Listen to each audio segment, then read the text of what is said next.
शिवाय धीमहि तन्नो रुद्रः प्रचोदयात्।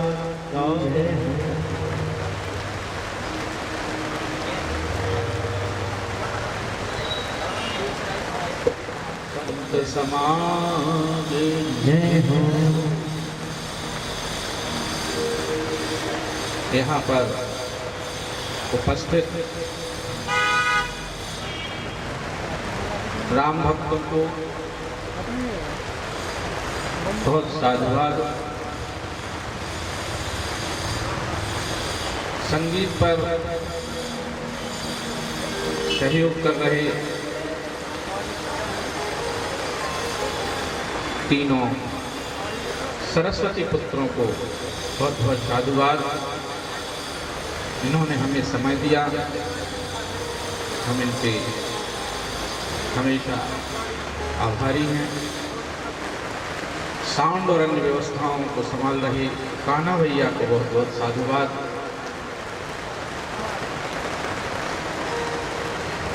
टेंट व्यवस्था संभाल रहे करण भैया, उनके पिताजी, उनको भी बहुत बहुत साधुवाद। इस कार्यक्रम को करने की सहमति, अनुमति और सहयोग प्रदान करने वाली आदिशक्ति शक्तिधाम मंदिर की कमेटी तथा पंचमुखी हनुमान मंदिर समिति के समस्त सदस्यों बहुत बहुत साधुकार से होती है। हमने भक्ति की चर्चा की। हनुमान जी भगवान की भक्ति और नारद जी की भक्ति, एक भक्ति जिसमें सब दिखाने के लिए भक्ति करते हैं। वे भगवान के बहुत अच्छे भक्त होते हैं, पर भगवान जिन्हें अपने भक्त मानते हैं वो अलग प्रकार के भक्त होते हैं। वे राम कार्य करने के लिए आतुर होते हैं और विश्राम नहीं करते। भगवान श्री राम हनुमान जी को अपना परम भक्त मानते हैं। आप सभी अपने स्थान पर विराजमान हो जाएं। हम श्री राम कथा में प्रवेश कर रहे हैं। बोलिए राजा रामचंद्र भगवान की जय हो। वर्णानामर्थ संधानां रसानां छन्दसामपि मंगलानां च कर्तारो वन्दे वाणी विनायको भवानी शंकरो वन्दे श्रद्धा विश्वास रूपिणो याभ्यां विना न पश्यन्ति सिद्धः स्वान्तास्तमीश्वरम् लोकाभिरामं रणरङ्गधीरं राजीवनेत्रं रघुवंशनाथं कारुण्यरूपं करुणाकरन्तं श्रीरामचन्द्रं शरणं प्रपद्ये। नीलाम्बुजश्यामलकोमलाङ्गं सीतासमारोपितभावं पाणौ महासायकचारुचापं नमामि रामं रघुवंशनाथं तुलितबलधामं हेमशैलाभुदेहं तनुजवन कृशानुज्ञानिनामाग्रगण्यं सकलगुणनिधं वानराणामधीशं रघुपतिप्रियभक्तं वातजातं नमामि। त्वमेव माता च पिता त्वमेव त्वमेव बन्धुश्च सखा। जय जय माता शारदे, जय जय भारत भारत देश। जय जय भारत देश धन्य हो माता हुलसी। वंदनीय बुलंदेल धरा के जय हो बाबा तुलसी। जब तक नभ में सूर्य चंद्रमा है सागर में पानी, ओ बाबा तेरी अमर रहेगी जग में राम कहानी।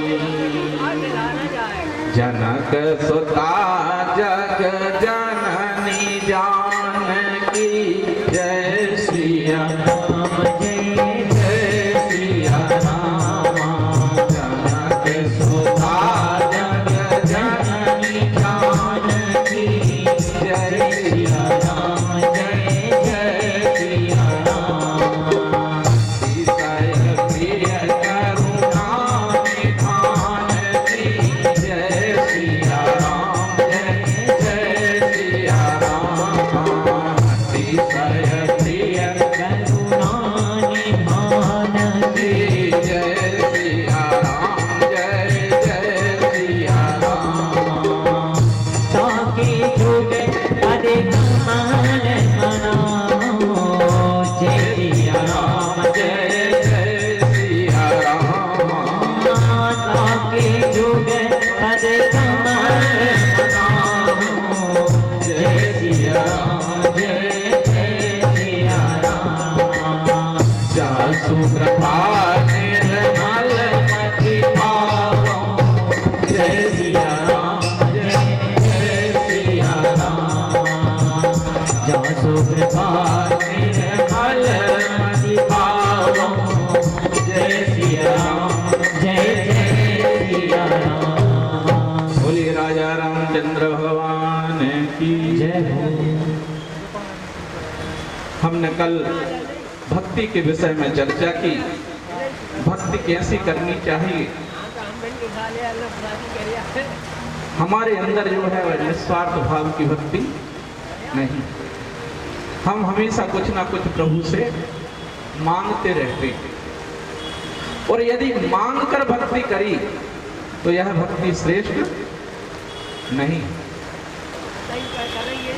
हर भक्त किसी न किसी कामना, डर या भय से भक्ति करता है, जबकि भय और डर से भक्ति करना नहीं चाहिए। अरे भक्ति तो करो, इसलिए करो क्योंकि हम सनातनी हैं, हमारा धर्म है भक्ति करना। लेकिन हम कहते हैं हे प्रभु हमारा ये वाला काम बन जाए, हम प्रसाद चढ़ावेंगे, हम मंदिर जावेंगे।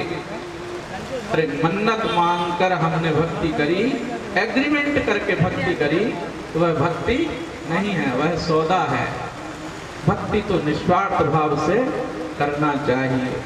हमारी हालत कैसी हो गई है, बिना मांगे कुछ करते ही नहीं है। मंदिर भी नहीं जाते, मंदिर जाएंगे तो मांगने के लिए जाएंगे।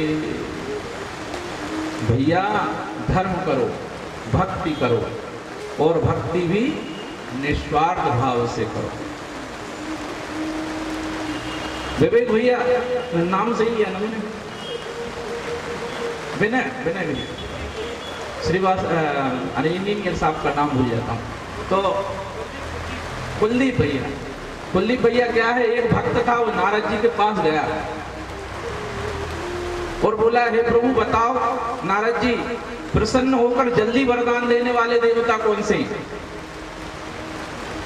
नारद जी ने कहा ब्रह्मा विष्णु महेश तीनों जल्दी प्रसन्न हो जाते हैं। बोले नहीं नहीं, और जल्दी जो प्रसन्न हो जाए वरदान दे दे। बोले वरदान देने का डिपार्टमेंट तो ब्रह्मा जी के पास है। तो भक्त ने कहा ठीक है, जल्दी प्रसन्न हो जाएंगे? बोले हाँ जल्दी प्रसन्न हो जाएंगे। उसने सोचा एक बार ट्राई करके देख। आजकल लोग ट्राई जल्दी करते हैं। ये वाले पंडित जी के पास कुछ दिन ट्राई किया, काम नहीं बना तो दूसरे पंडित जी के पास, पंडित जी बदल लिए, मंदिर बदल लेते हैं लोग, हैं? कुलदीप भैया सही कह रहे हैं ना? तो भक्त गया एकांत में, जंगल में जाकर भक्ति करने लगा। बोले ब्रह्मणे नमः ब्रह्मणे नमः ब्रह्मणे नमः। 3 महीने में ब्रह्मा जी प्रसन्न हो गए। बोले वरदान मांगो, क्या मांगना है? तो भक्त ने कहा नहीं नहीं, हम तो सिर्फ देख रहे थे कि कितना समय लगता है, कितने समय में आप प्रसन्न हो जाते हो। हम कथा में अभी प्रवेश करेंगे, भक्ति पर चर्चा कर लें, हमारी भक्ति कैसी हो गई है आजकल कलयुग में। तो ब्रह्मा जी बोले नहीं नहीं, कुछ मांग लो, हम विधाता हैं। तो उसने कहा नहीं प्रभु, हमें नहीं मांगना। एक बार और ब्रह्मा जी ने बोल दिया नहीं नहीं मांगो, हम बहुत प्रसन्न हैं। अब कलयुग का भक्त इतना मौका मिल जाए तो मान जाएगा क्या? बोले ठीक है। अच्छा, जिनको मौका मिल जाए वो क्या करेंगे? अभी 50 पैसे का कपूर जलाते हैं और क्या बोलते हैं? अरे सुख संपत्ति घर आवे, कष्ट मिटे तन का, स्वामी कष्ट मिटे तन का, सुख संपत्ति घर आवे, सुख संपत्ति घर आवे, कष्ट मिटे तन का। ओम जय जगदीश हरे। भगवान को 50 पैसे का कपूर अर्पण करते हैं और क्या मांग लिया पता है हमने? सुख, अतः संपत्ति और शरीर के कष्ट सब चले जावे। भगवान सब कुछ। अच्छा, गोलगप्पे खाओ तुम, गोलगप्पे खाएं अपन और भगवान से कहें कि कष्ट दूर कर दो। तो ब्रह्मा जी से उसने कहा ठीक है, एक काम करो, आपको वरदान देना है तो 3 वरदान दे दो। ब्रह्मा जी ने कहा ठीक है। बोले वरदान मांगो। पहला वरदान मांगा भाई साहब, बोले मेरी शादी हो जावे। ब्रह्मा जी ने कहा ठीक है, हो जावेगी। एक और, बोले दूसरा ये कि मेरा मकान जल्दी बन जावे। ब्रह्मा जी ने कहा ठीक, मकान भी बन जाएगा। तीसरा वरदान और मांगो। तो तीसरा वरदान में बोला एक काम करो, अगली बार जरूरत पड़े तो फिर से 3 वरदान मांग सकूं। ब्रह्मा जी ने सोचा यार इसने तो फंसा लिया है बोली भैया। तो ब्रह्मा जी ने कहा तथास्तु, कह के चले गए। अब भक्त का मकान बन गया, अच्छे चकाचक मकान में रहने लगा, विवाह हो गया। एक दिन बारिश हुई, ऐसे ही जैसे यहाँ बारिश हो रही है ना, बहुत बारिश हुई। तो भक्त ने कहा ब्रह्मणे नमः, ब्रह्मणे नमः, ब्रह्मणे नमः। ब्रह्मा जी प्रकट हो। अब ब्रह्मा जी ने सोचा बुला रहा है, जाना पड़ेगा, वरदान दिया है। ब्रह्मा जी आए, बोले हाँ, बोले एक वरदान चाहिए। बोले मांगो, क्या मांगना है? बोले पहला वरदान ये दे दो कि बारिश तो हो पर पड़ोसी के घर पे हो, मेरे घर पे ना। आजकल लोग अपने दुख से इतने दुखी नहीं है जिसने दूसरे के सुख से दुखी हैं। बोले बारिश हो लेकिन मेरे घर पे नहीं हो। भगवान ने कहा ऐसा नहीं हो सकता, और कुछ मांगो। बोले अच्छा ठीक है, बारिश मेरे घर पे ना पड़े, हाँ ऐसा मांग लो। बोले ठीक। दूसरा वरदान, बोले दूसरा वरदान ये दो कि मैं स्वस्थ रहूं। ब्रह्मा जी ने कहा ये भी ठीक है, हो जाएगा, स्वस्थ रहोगे।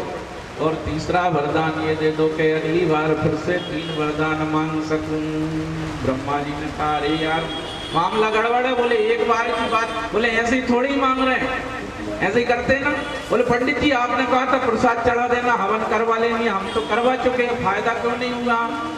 मंगल की शांति पिछली बार करवाई थी, शादी तो नहीं हुई।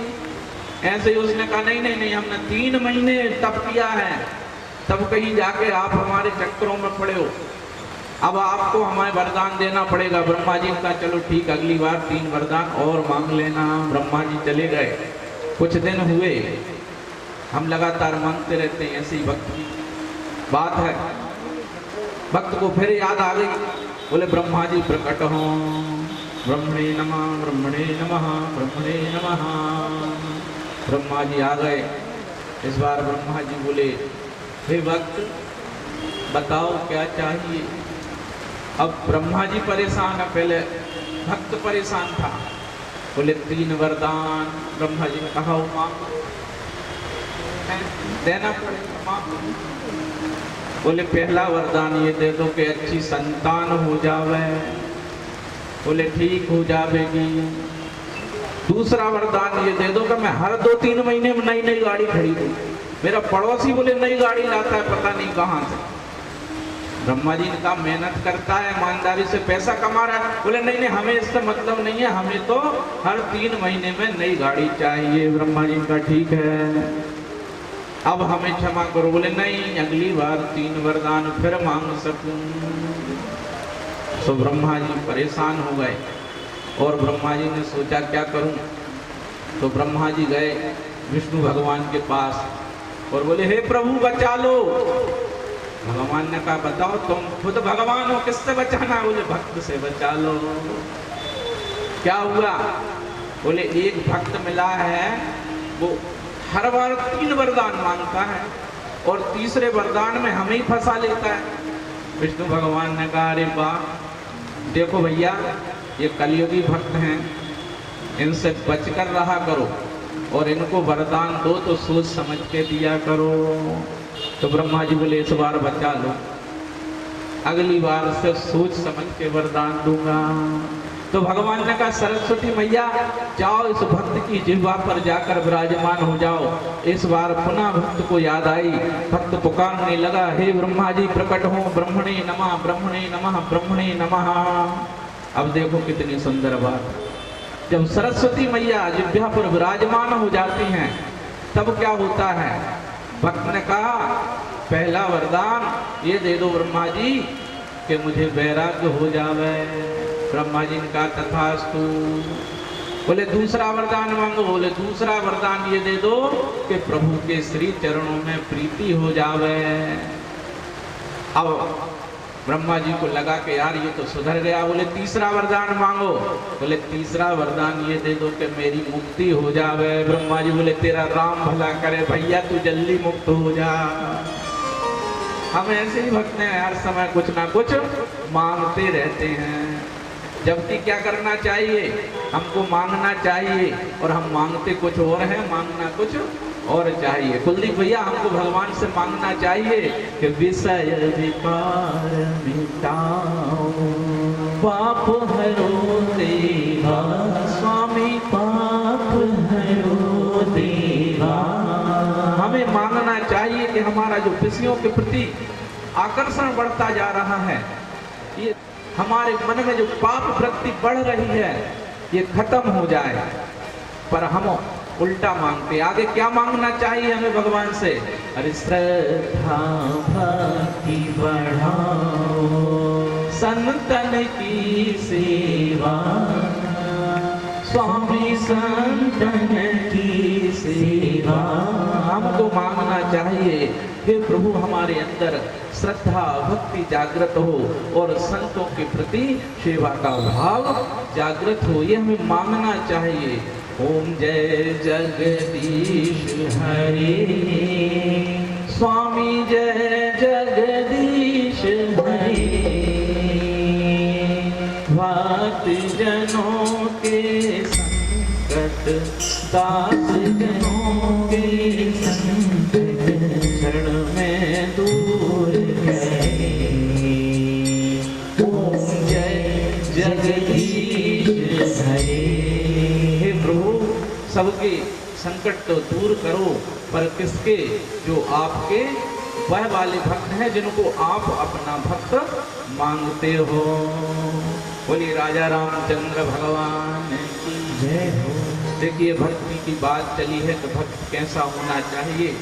तो एक भक्त की चर्चा याद आ गई, पहले उस पर चर्चा कर लेते हैं। भगवान मिलेंगे कैसे? तो वो भगवान मिलना कठिन नहीं है, पर जिस ढंग से भगवान मिलते हैं, जैसा बनने पर भगवान मिलते हैं, वह कठिनता है। भगवान तो बहुत आसानी से प्राप्त हो जाएंगे। कब होंगे? जब हम सरल हो जाएंगे। क्यों? भगवान कह रहे हैं निर्मल जन मन सो मोहि पावा, ओ मोहि कपट छल छिद्र न भावा। हमें सरल होना पड़ेगा, पर हम सरल नहीं हैं भाई साहब, और यही कारण है कि हमें भगवान नहीं मिल पा रहे। भगवान का एक भक्त था बहुत सरल, अपने घर में रहता था। घर वाले उससे बहुत परेशान, भैया साहू। क्यों? क्योंकि खाए और पड़ा रहे, जहां खाए वहीं पड़ जाए।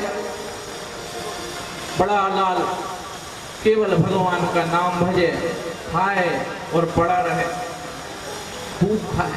एक दिन घर वाले गुस्सा हो गए साहू जी उससे, और वो निकल जाओ यहाँ से, खाते पीते और यहीं पड़े रहते हो, कुछ नहीं करते, निकल जाओ। घर वालों ने परेशान होकर आंसू भैया उसे निकाल दिया। अब बेचारा घर से निकला तो मंदिर पहुंचा। उसने मंदिर में जाके क्या देखा साहू जी, कि वहां अच्छे हट्टे कट्टे महात्मा थे। तो महात्मा हट्टे कट्टे होते हैं, भगवान का भजन करते हैं, खाते पीते हैं। उसने देखा कि यहाँ बड़ा मालटाल है, देखो कितने चकाचक घूम रहे हैं। महात्मा जी के पास गया, बोले महात्मा जी आपके पास रख लो। तभी उसे और 4-5 महात्मा मिल गए, वो भी सब हट्टे कट्टे सन चकाचक। उसने कहा यहाँ मस्त खाने मिलेगा भैया। निवेदन किया, महाराज जी हमें आपके साथ रख लो, क्या करोगे, जो आप कहोगे वो करेंगे। अच्छा, महात्मा जी ने कहा ठीक है यहीं रुक जाओ। बोले खाना, बोले हाँ महाराज जी कहाँ मिलेगा। बोले काम क्या कर, बोले काम कुछ नहीं करना, आरती के समय आरती में खड़े होना है, दोनों समय सीताराम भजना है। अच्छा, और भोजन, बोले भोजन खूब मिलेंगे, दोनों टाइम खाओ, जब भूख लगे तब खाओ। इसने सोचा ये अच्छा है, कुछ करना ही नहीं है, खाओ पड़े रहो और भगवान का नाम लो। ठीक, रुक जाओ। अब ये रहने लगा भैया आंसू भैया वहां पे, खूब भोजन करे, खूब भजन करे। महीना भर होने वाला था। एक दिन एकादशी आ गई। अब एकादशी पे ये सुबह से इंतजार कर रहा था, भूख लगी जब जम के तो रसोई की तरफ गया। रसोई में जाकर देखा तो चूल्हा ही नहीं जल रहा। महाराज जी के पास गया, महाराज जी आज भोजन। बोले अरे किसी ने बताया नहीं इसको, आज एकादशी है। और एकादशी मतलब भोजन, बोले भोजन नहीं बनता। अच्छा क्या होता है, बोले ना खाना ना पीना, कुछ नहीं। अच्छा महाराज जी एक काम करो, आपके संतों को कराओ ना एकादशी, हमें कुछ व्यवस्था कर देते, हमसे भूख सहन नहीं होती। महाराज जी इनका सुनो, सबके लिए एक सा नियम होता है। अच्छा देखो महाराज जी हम ये कह रहे थे कि यदि हमसे एकादशी कराई तो हम द्वादशी देख ही नहीं पाए, आज शाम तक ही राम नाम। महाराज जी ने सोचा कि यार एक काम करो, ये भूख सहन नहीं कर पावेगा, कुछ व्यवस्था कर दो। तो साथ वाले महात्मा बोले काम करो, आश्रम में नहीं बन सकता, इसको आटा दे दो, सब्जी दे दो, मसाला दे दो, नदी किनारे जाएगा, पेड़ के नीचे बना के खा लेगा। उससे पूछा महाराज जी ने, बोले आप बना लोगे? बोले मरता क्या ना कर, बनाएंगे, दे दो आप। तो 2 सेर आटा, सब्जी, बहुत सारा मसाला सब दे के और विदा किया। अब वो गया, नदी के किनारे चला गया। अच्छा महाराज जी का सुनो, एकादशी के दिन बना के खा तो रहे हो, खाते नहीं है, एक काम करना, भगवान को भोग लगा देना, भोग लगा के खाना। इसने कहा ठीक है। गया, भोजन बनाया, बहुत तेज भूख लग चुकी थी। तभी याद आया अचानक से कि गुरुजी ने कहा था कि भोग लगा के पाना। तो क्या करें, इसने भगवान को भोग लगाने के लिए बुलाया। ठीक है गुरुजी ने बोला है तो भोग लगाता हूँ। अब भजन करने लगा, राजा राम आइए, प्रभु राम आइए, मेरे भोजन को भोग लगाइए। ओ राजा राम आइए, प्रभु राम आइए, मेरे भोजन का भोग लगाइए। अब बार बार भगवान को बुलावे तो भगवान नहीं आए, तो कहता है आज मनियर धनारती यही यहाँ मेहमानी। आज मनियर धनारती यहाँ यही मेहमानी। दूसरी रोटी खाओ प्रेम से, पियो नदी का पानी। राजा राम आइए, प्रभु राम आइए, मेरे भोजन का भोग लगाइए। भगवान फिर भी नहीं आए, और भगवान जब नहीं आए तो बड़ी सरलता से इसने एक बात आया तो भगवान इस बात पे रिझ गए। क्या बोलता है कि मैं समझ गया आप क्यों नहीं आ रहे। आप सोच रहे हो कि ये रूखी रोटी खाने क्यों आए हैं। मंदिर में चकाचक माल टाल मिलेगा, पूड़ी मिलेगी, हलवा मिलेगा, तो मैं आपको बता दे रहा हूँ हम वहां से तो हम ही प्राण बचा के आए, हमें को कुछ नहीं मिला। भूल करोगे यदि लोगे भोजन रूखे सूखे, भूल करोगे यदि तजोगे भोजन रूखे सूखे। एकादशी आज मंदिर बैठे रहोगे भूखे, राजा राम आइए प्रभु राम आइए, मेरे भोजन का भोग लगाइए।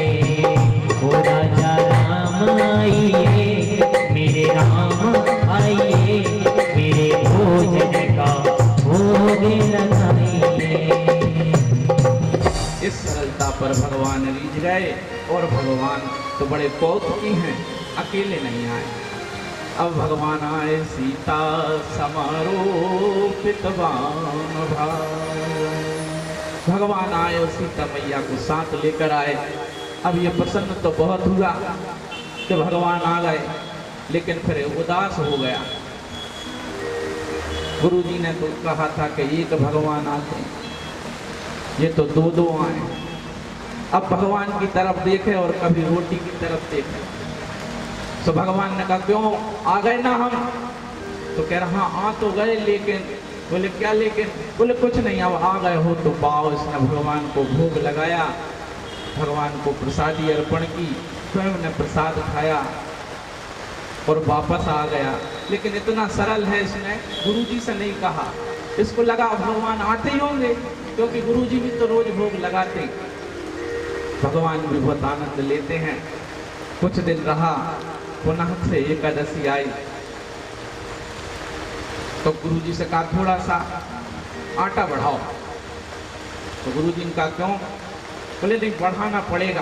बोले क्यों, बोले वो भगवान अकेले नहीं आते, दो आते हैं। तो गुरुजी को लगा कि शायद भूखा रह गया होगा, तो बोले हाँ हाँ रसोई से, बोले इसको थोड़ा आटा बढ़ाओ भाई, एक काम करो 4 सेर आटा दे दो। 4 सेर आटा लेकर गया, भोजन तैयार किया और भगवान से कहता है हे राजा राम आइए। इस बार प्रभु राम नहीं बोल रहा, क्या बोल रहा है, हे राजा राम आइए, सीता राम आइए, मेरे भोजन का भोग लगाइए। ओ राजा राम आइए प्रभु राम आइए, मेरे भोजन का भोग लगाइए। भगवान भी तुरंत प्रकट हो गए। इस बार भगवान जल्दी आए, पर इस बार 2 नहीं आए, 3 आए। राम जी, सीता जी और लक्ष्मण जी। जैसे इसने देखा तो दिमाग खराब हो, बोले 3 की व्यवस्था की थी, ये चौथे आ गए, क्या करूं, हद हो गई। बोले भगवान जी 2 का इंतजाम किया था हमने तो बोला प्रभु ये कौन है।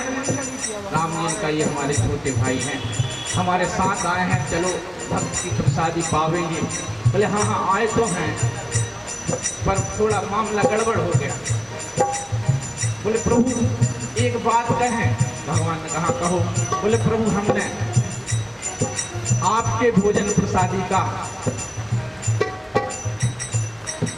इंतजाम किया है, आपको बुरा ना लगे तो कहें। बोले हाँ कहो। बोले हमने पूरे खानदान का ठेका थोड़ी लिया है।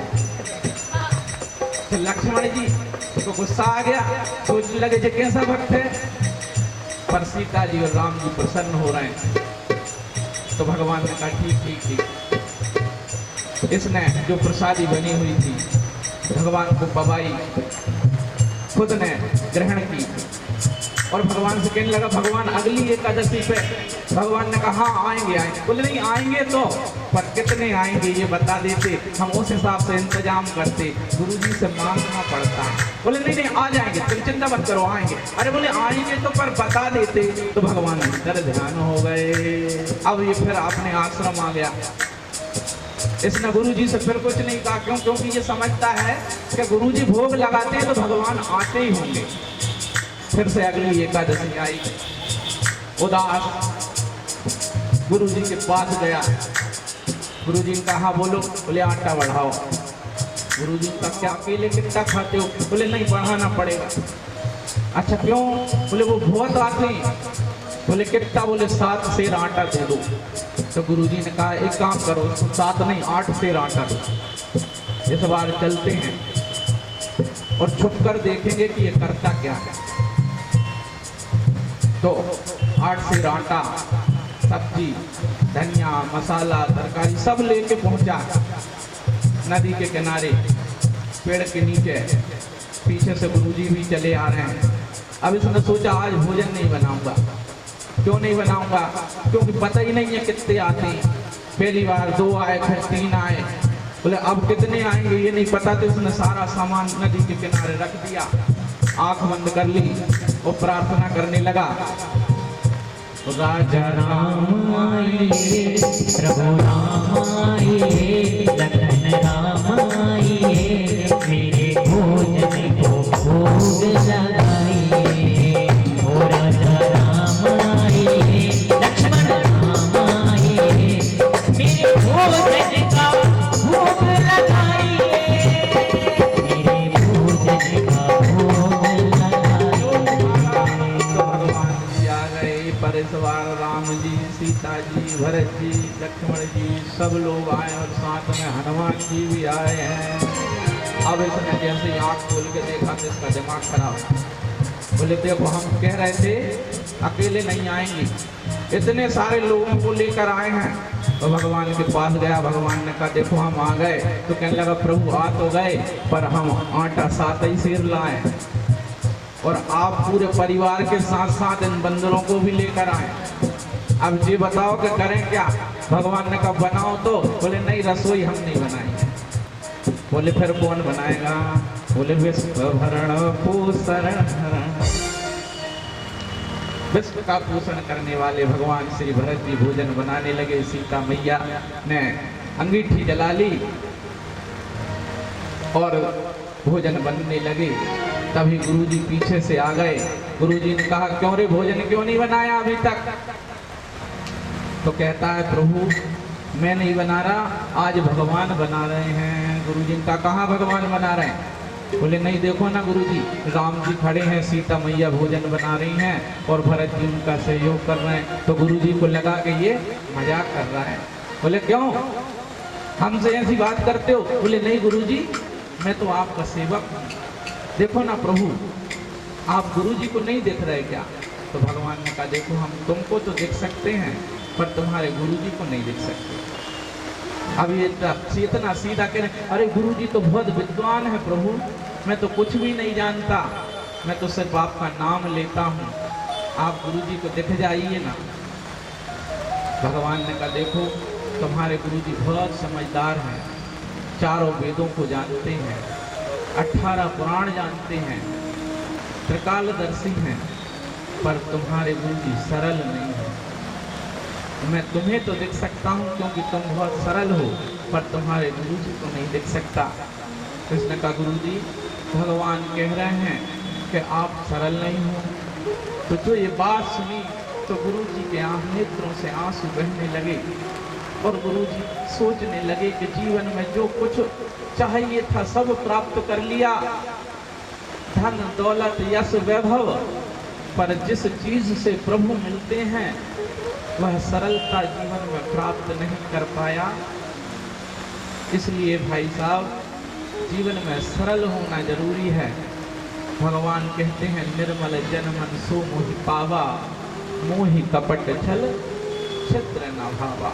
यदि आप चाहते हैं कि भगवान जीवन में मिल जाएं तो हमें सरल होना पड़ेगा। आइए थोड़ा सा भगवान सीताराम जी का संकीर्तन करते हैं, उसके बाद श्री रामचरितमानस जी में प्रवेश करेंगे। एक भजन। सीताराम सीताराम सीताराम कहिए, जाहि विधि राखे राम ताहि विधि रहिए। सीताराम हाथ में मुख में हो राम नाम, राम शील नहीं प्यारे राम तेरे साथ में।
बीती राखें राम जाहि बीती रहिए जाहि बीती राखें राम जाहि बीती रहिए सीताराम सीताराम सीताराम कहिए जाहि बीती राखें राम जाहि बीती रहिए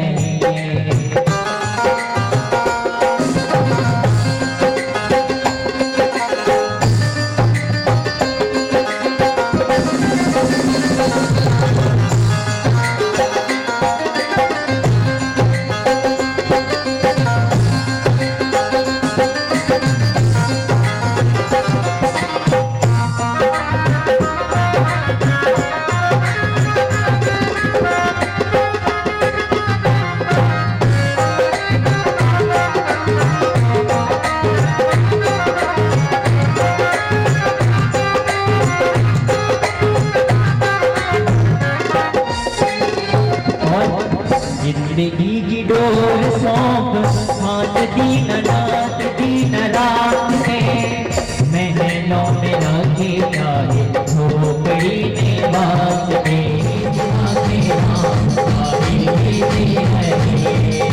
सीताराम सीताराम सीताराम सीताराम सीताराम कहिए जाहि बीती राखें राम जाहि बीती रहिए जाहि बीती राखें राम जाहि बीती रहिए ओ जाहि बीती राखें राम जाहि बीती रहिए जाहि बीती राखें राम जाहि बीती रहिए। बोलिए राजा रामचंद्र भगवान की जय हो अनंत बलवंत हनुमंतलाल जी महाराज की जय हो शंकर भगवान की जय हो। देखिए सीताराम कथा में प्रवेश करने से पहले आप सबसे एक निवेदन है,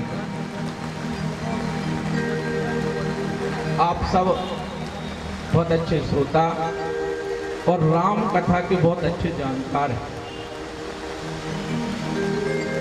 ना तो मैं इतना योग्य हूं कि रामचरितमानस जैसे महान ग्रंथ पर प्रवचन दे सकूं, और ना मेरी बुद्धि इतनी विकसित हुई है कि मैं कथा रामचरितमानस पर कह सकूं। मुझसे ज्यादा कथा के जानकार बाबू जी विराजमान हैं, पर और जो बैठे हैं उनसे निवेदन है, कथा सब लोग जानते हैं आप, फिर भी आप कथा सुनेंगे बहुत आनंद आवेगा। श्री हनुमान जी महाराज हमेशा कथा सुनते हैं, सुनना सुनाइए। आइए कथा में प्रवेश करते हैं इस संकल्प के साथ कि हम रामचरितमानस को अपने जीवन में उतारेंगे और अपने परिवार के सदस्यों को प्रतिदिन रामचरितमानस पढ़ने के लिए प्रेरित करेंगे।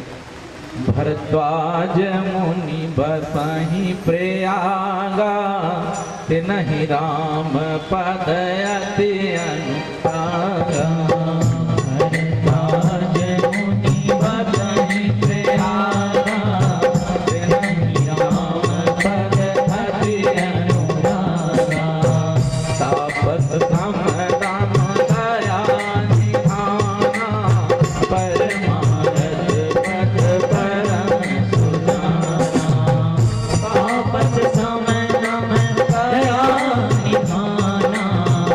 परम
मेघ उठाहा, गयन बरसे बरमई जय रामा।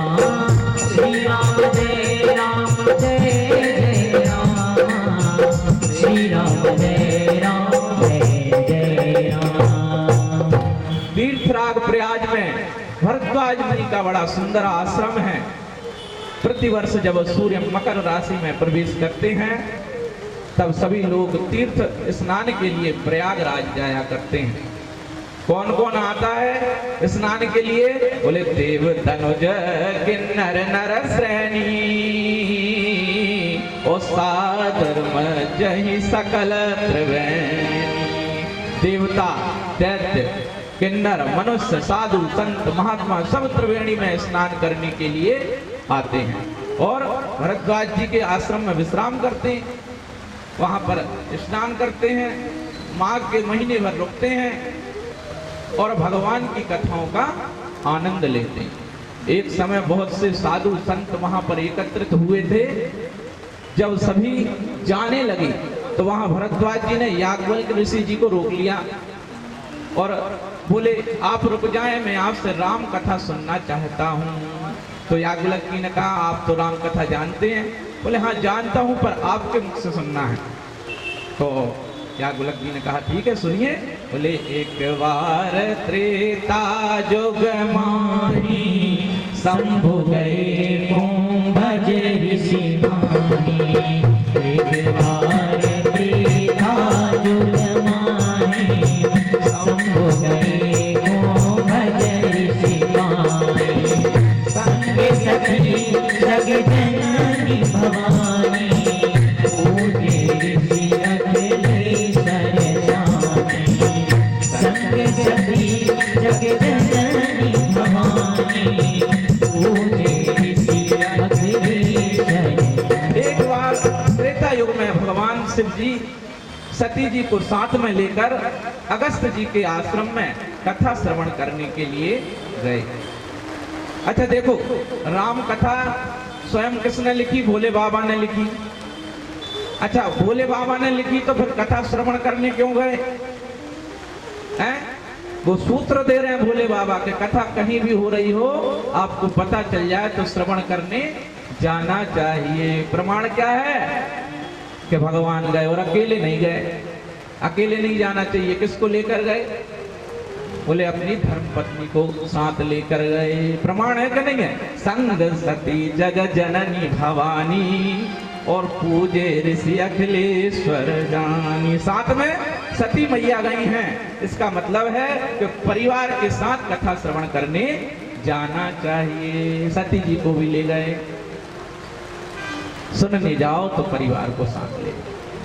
देखो जो शिव भक्त हैं वे शिव जी की बात भी माने। हम क्या करते हैं? भगवान को तो मानते, पर कई लोग हैं वो भगवान की बात नहीं मानते। भगवान को बहुत मानेंगे, राम जी को मानेंगे, पर अत्यधिक क्रोधी। हनुमान जी को मानेंगे पर सेवा भाव है। तो हम भगवान को तो माने लेकिन भगवान की बात भी माने। कथाओं में जाएं तो अकेले ना जाएं, तभी हमारा धर्म, हमारी संस्कृति, हमारे परिवार संस्कारवान बन सकेंगे। पर ऐसा समय चल रहा है कि लोग कथाओं और धार्मिक आयोजन पर प्रतिबंध लगा देना चाहते हैं। इसलिए कोई धार्मिक आयोजन हो रहा तो उसमें अवश्य जाना चाहिए। प्रमाण क्या है?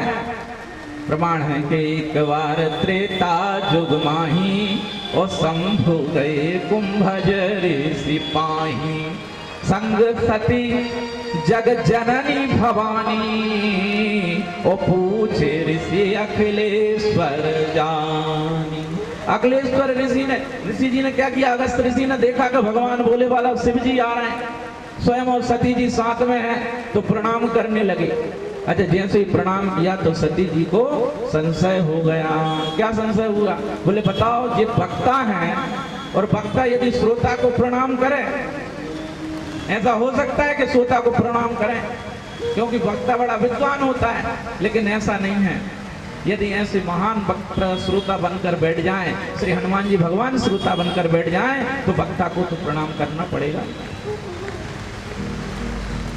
श्रोता तो स्वयं हनुमान जी, उनसे ज्यादा विद्वान कोई हो सकता है क्या? लेकिन फिर भी राम कथा के श्रोता हैं। तो श्रोता तो विद्वान भी हो सकता है। और कितने शांत भाव से हनुमान जी कथा सुनते हैं। कुछ लोग होते हैं बोले अरे ये पंडित जी क्या बोले जा रहे हैं। देखो कथा सुनो तो ऐसे सुनो हनुमान जी जैसे, वो तो राम नाम के रसिया हैं। हनुमान जी हर राम कथा में श्रोता बनकर पधारते हैं। उनसे बड़ा कोई ज्ञानी नहीं है। ज्ञानी नामाग्रगण्यम, ज्ञानियों में अग्रगण्य है, फिर भी वह श्रोता बन जाते हैं। सती जी ने सोचा बताओ ये क्या कथा सुनाएंगे। अरे ये तो हमें प्रणाम कर रहे हैं, उल्टा हो रहा है। सती जी के मन में क्या चलने लगा, तर्क वितर्क। अच्छा ऐसा क्यों हुआ। ऐसा इसलिए हुआ क्योंकि सती जी हैं दक्ष कन्या।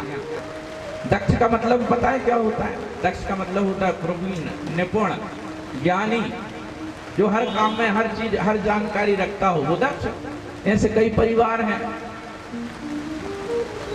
ऐसे कई माता पिता हैं जो बहुत पढ़ लिख गए और अब अपने बच्चों से भी पढ़ लिखने के बाद कहते हैं अरे वहां मत जाओ, समय खराब होगा। धार्मिक आयोजनों में जो अपनी संतानों को नहीं भेजते, उनकी संतान संस्कारवान कहां से बनेगी भाई साहब।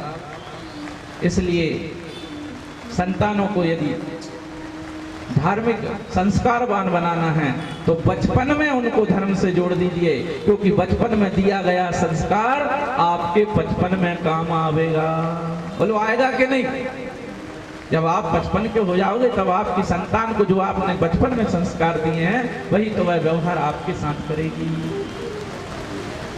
समझदार ज्ञानी व्यक्ति की पुत्री हैं, सो प्रश्न चिन्ह उठा दिया। आज भी पढ़े लिखे लोग हमारे धर्म पर ही प्रश्न चिन्ह उठाते हैं। आतंकवादी बन जाते हैं लोग तब उंगली नहीं उठती, लेकिन जरा सी चोरी हो जाती है तो पूरे सनातन धर्म को बदनाम कर दिया जाता है। हमारे धर्म के लोग बदनाम करने लगते हैं।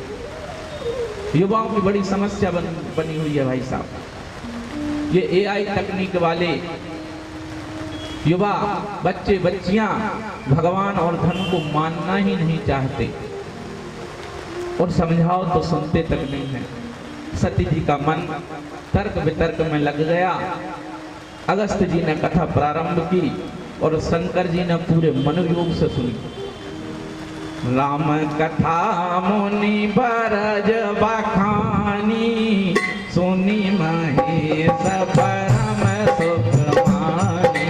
राम कथा मुनि बरज बखानी, सुनी महेश परम सुख मानी। ऋषि पूछी हरि भगति सुहाई, कही शंभो अधिकारी पाए। ऋषि पूछी हरि कथा सुहाई, कही शंभो अधिकारी पाए। शिव जी ने तो मन से कथा सुनी, पर सती जी ने मन लगाकर कथा नहीं सुनी। प्रमाण क्या है। रामचरितमानस में प्रमाण है। बोले सती जी और मन लगाकर कथा ना सुने तो हम मन से नहीं कह रहे। रामचरितमानस में पूज्य पाद प्रातः स्मरणीय गोस्वामी तुलसीदास जी ने लिखा, सुनी महेश परम सुख मानी। किसने सुनी। सुनी महेश लिखा, शिव जी ने लिखा है।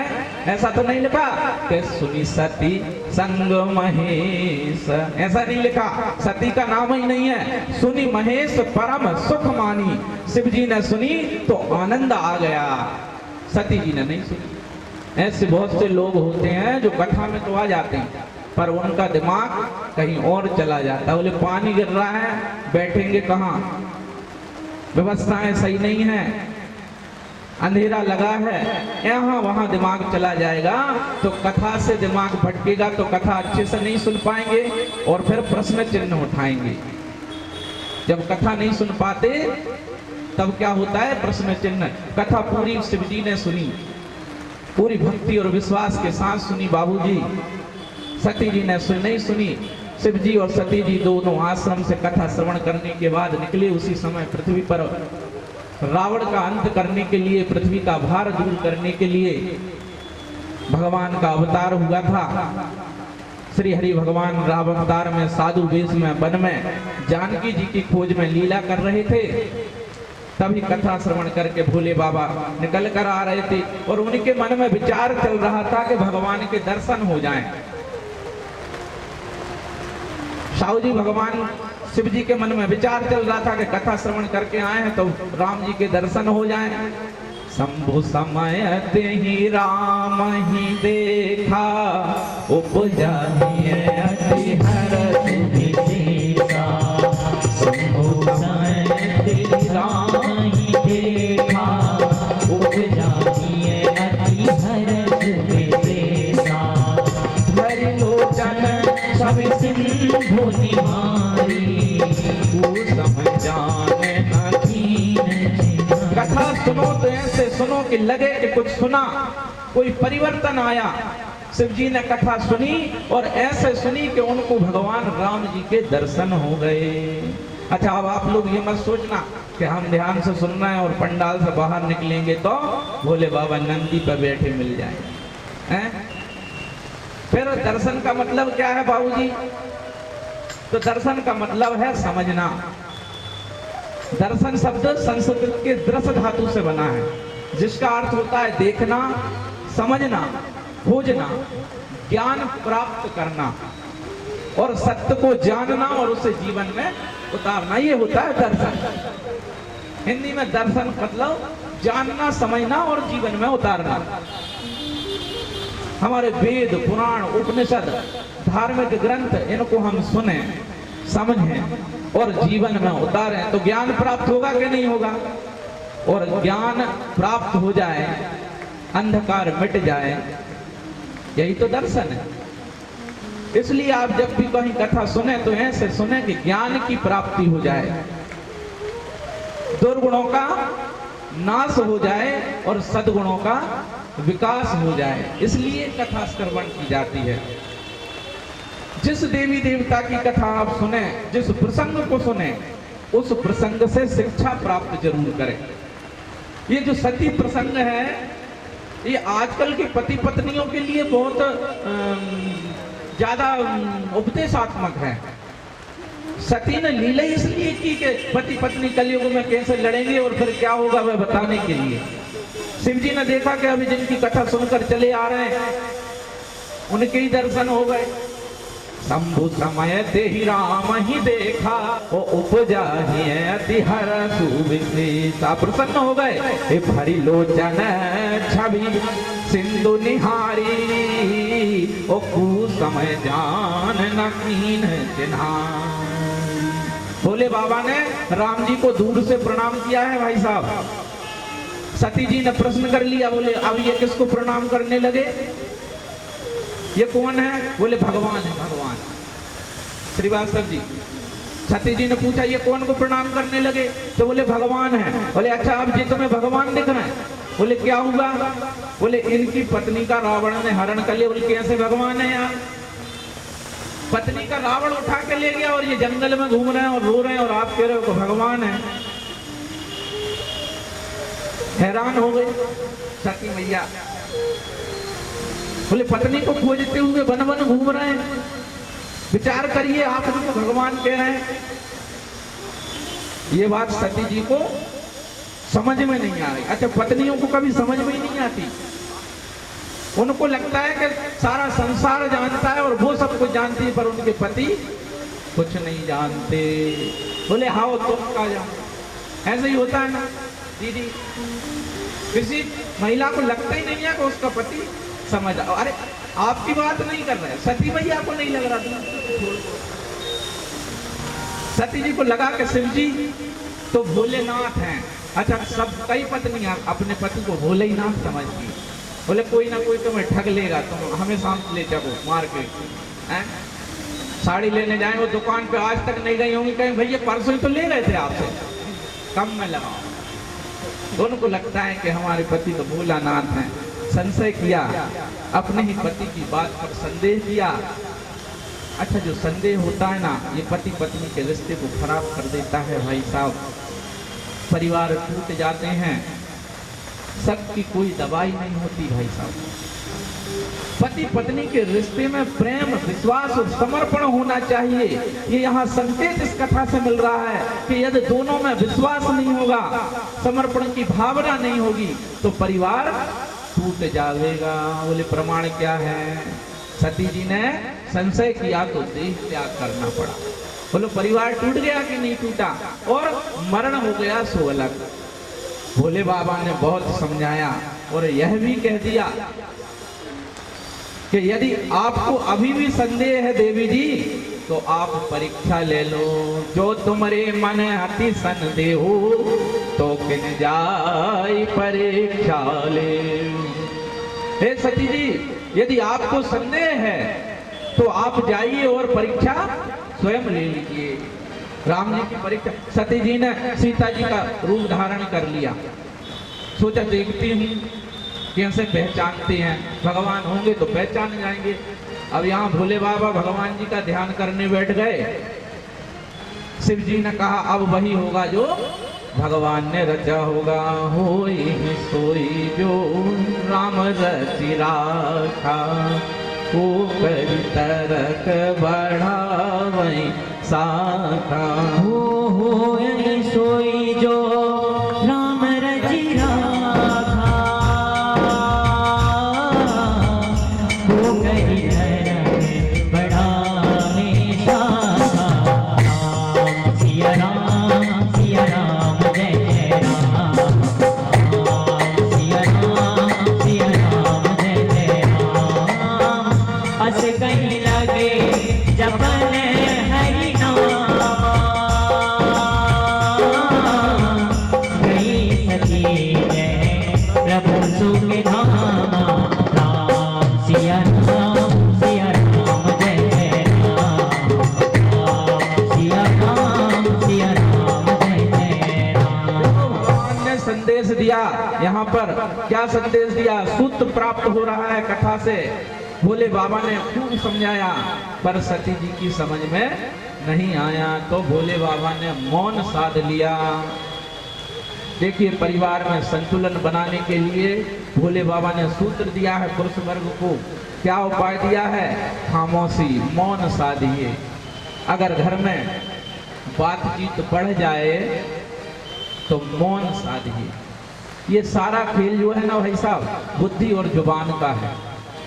ज्यादा बुद्धि लगाने से परिवार और रिश्ते बिखर जाते हैं, ज्यादा जुबान चलाने से परिवार और रिश्ते बिखर जाते हैं। इसलिए भोले बाबा मौन में चले गए और हमें सूत्र दिया कि परिवार में जब बात बढ़ने लगे तब तो मौन साधिए। मौन से भी उत्तर दे सकते हैं, लेकिन कोई मौन होना नहीं चाहता। एक यहाँ से कहेगा कि हम खूब जानते हैं तुम्हें, तो वहां तो पत्नी कहेगी हम भी तुम्हें जानते हैं, फिर पति कहेगा हम तुम्हारे पूरे खानदान को जानते हैं। मामला गड़बड़, तो परिवार क्या होते हैं? टूट जाते हैं। मौन साधिए, ये शंकर जी कह रहे हैं। परिवार बचाना है तो मौन साधना होगा। हमारे पास कई लोग आते हैं, बोलते गुरु जी पत्नी नहीं सुन रही। हमने कहा मौन हो जाओ, शंकर जी वाली ने नहीं सुनी, आप मौन। इसलिए भोले बाबा ने मौन साधा। और 5000 साल पहले जब शिव जी की घरवाली सती मैया ने नहीं सुना, तो आप लोग क्या हो? सती पहुंची, सीता का रूप धारण किया, राम जी के पास जाती हैं और राम जी ने तुरंत हाथ जोड़ लिए। बोले देवी जी आप अकेले? भोले बाबा कहाँ हैं? जो ये सुना तो सती मैया ने दौड़ लगा दी और समझ गई कि ये तो सच में भगवान है। वापस शिव जी के पास गई। शिव जी ने पूछा देवी जी हो गई परीक्षा? तो क्या बोलती? अरे कछुना परीक्षा लीन गोसाई, ओ कीन प्रणाम तुम्हारी नाई। भोले बाबा से झूठ बोल दिया। बोले हमने परीक्षा ही नहीं ली, हम तो गए थे और प्रणाम किया आपकी तरह और लौट कर आ गए। तो शिव जी ने देखा कि बताओ सती जी हमसे ही झूठ बोल रही। तो शिव जी को बड़ा संताप हुआ, दुखी हो गए भोले बाबा। मित्रों, ये पति पत्नी का जो रिश्ता होता है ये विश्वास पर टिका होता है।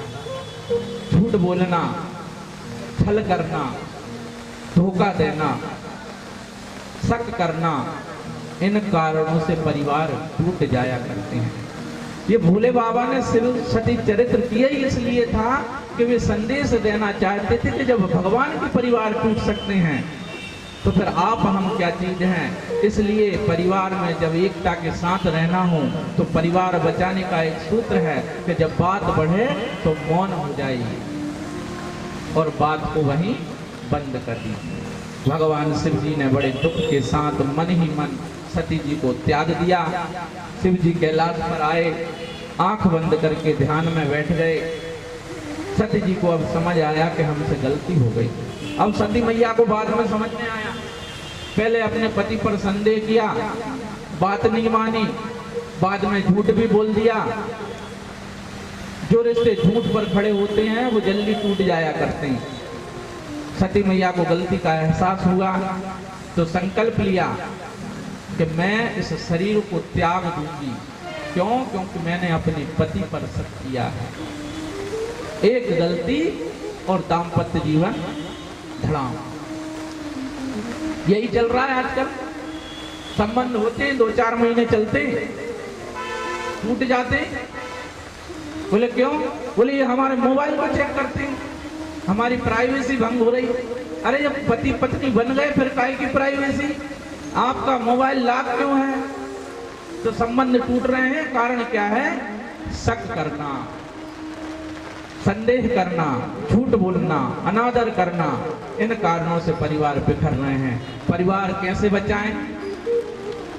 ये तो बता दिया कि परिवार टूट रहे हैं, तो बोले ऐसे बचाएं कि श्री रामचरितमानस को जीवन में उतारें।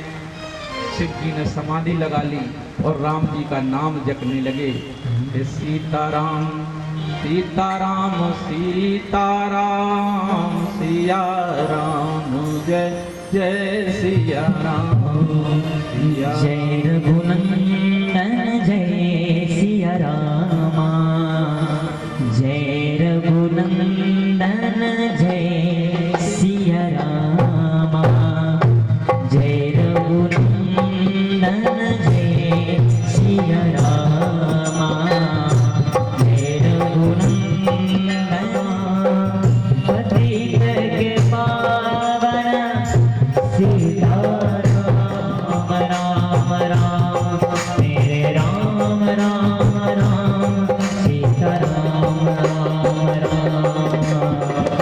जय रघुनंदन जय सिया रामा, जय रघुनंदन जय सिया रामा, जय रघुनंदन जय रघुनंदन जय रघुनंदन जय सिया राम।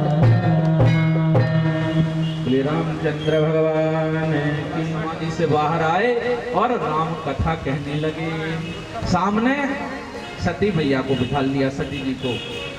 उसी समय क्या हुआ? ब्रह्मा जी ने दक्ष को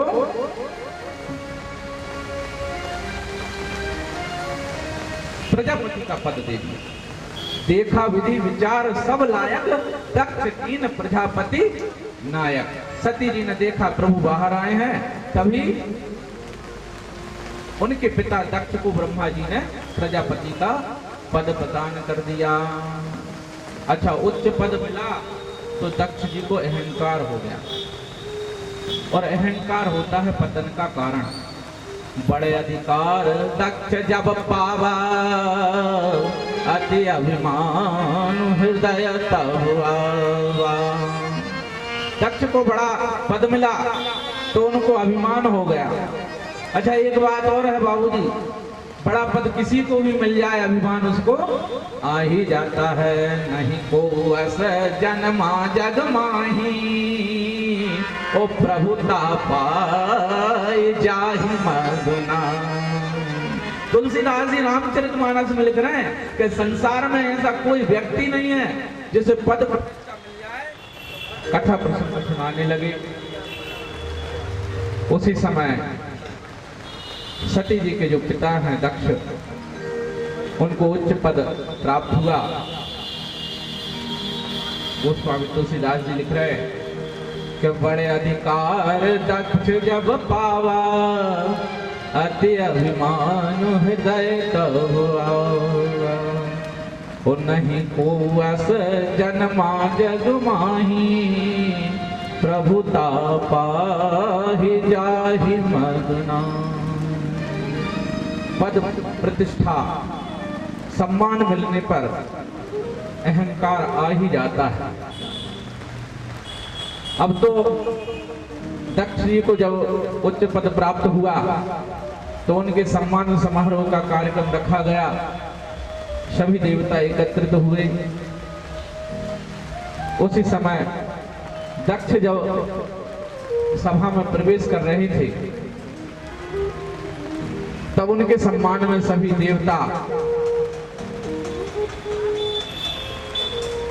खड़े हुए, पर ब्रह्मा विष्णु और महेश ये तीनों खड़े नहीं हो पाए। और इस बात से दक्ष को बहुत बुरा लगा।